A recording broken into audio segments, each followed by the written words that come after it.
It's been out for a couple of months now, and it still does a great job with some interesting advantages and some flaws, of course. Let's see together what it can do. Damn.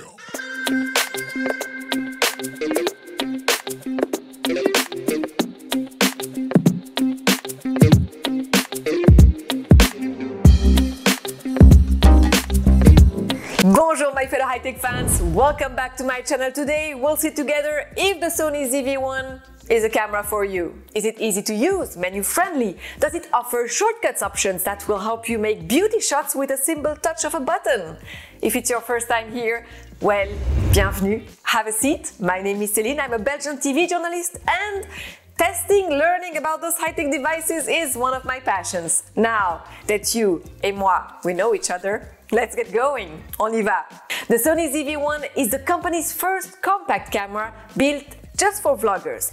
It shares a lot of its tech with the RX100 family, like the lens from the RX100 VA and the imaging engine from the RX107.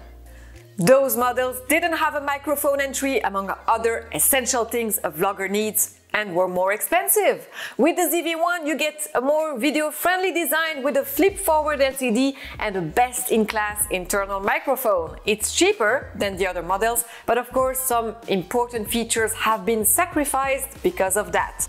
For instance, you don't have a flash included, nor an electronic viewfinder.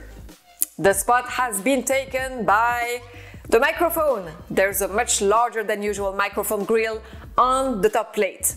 The internal mic has been optimized for voice recording. Right now, I don't use any external microphone. It's the built-in microphone. What do you think?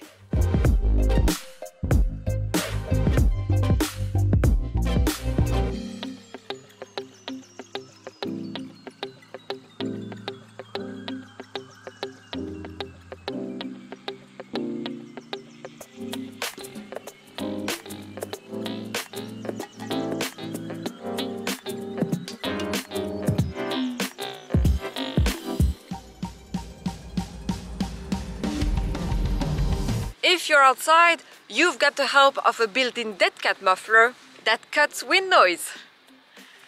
So this is a test. Do you hear me well? It's a bit windy, but it's okay.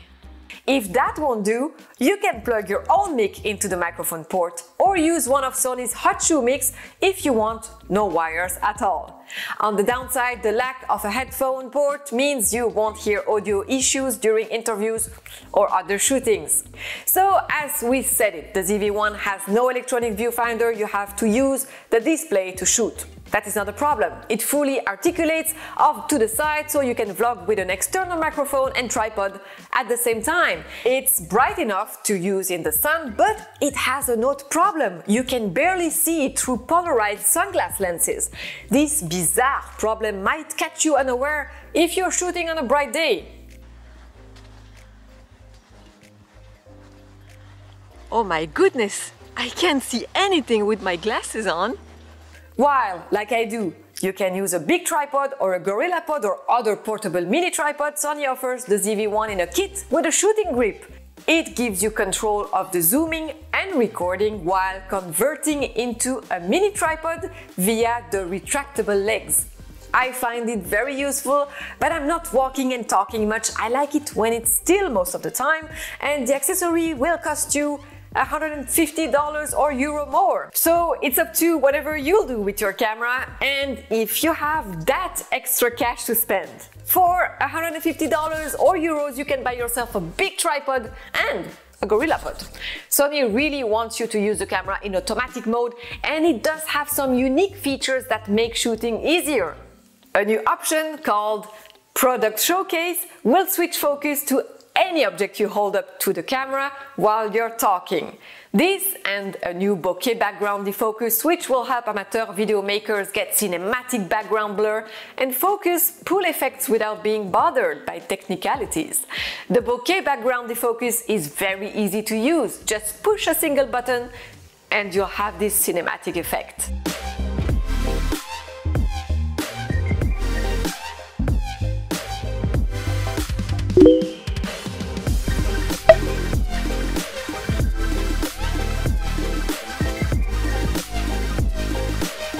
The active electronic steady shot stabilization makes vlogging very smooth, but it drops about 25%.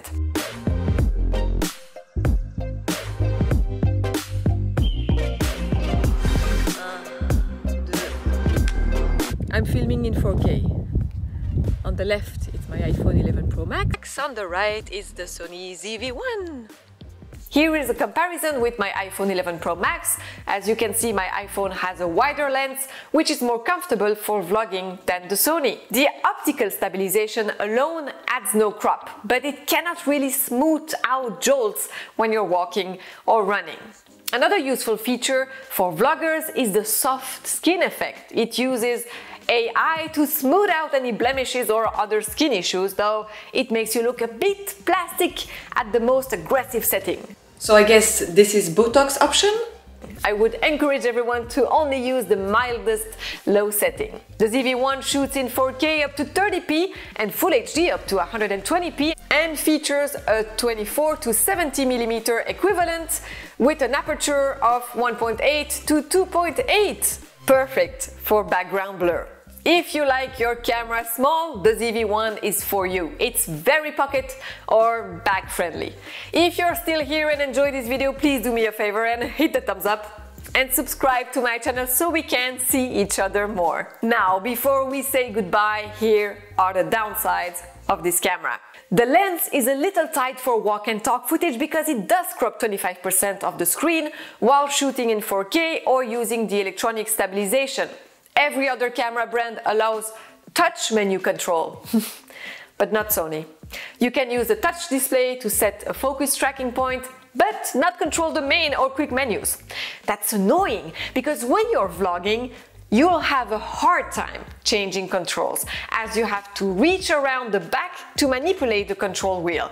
Every other camera brand allows touch menu control, so again, it's strange that Sony keeps holding out on this. And the battery life is underwhelming. It has a micro USB port rather than USB-C port.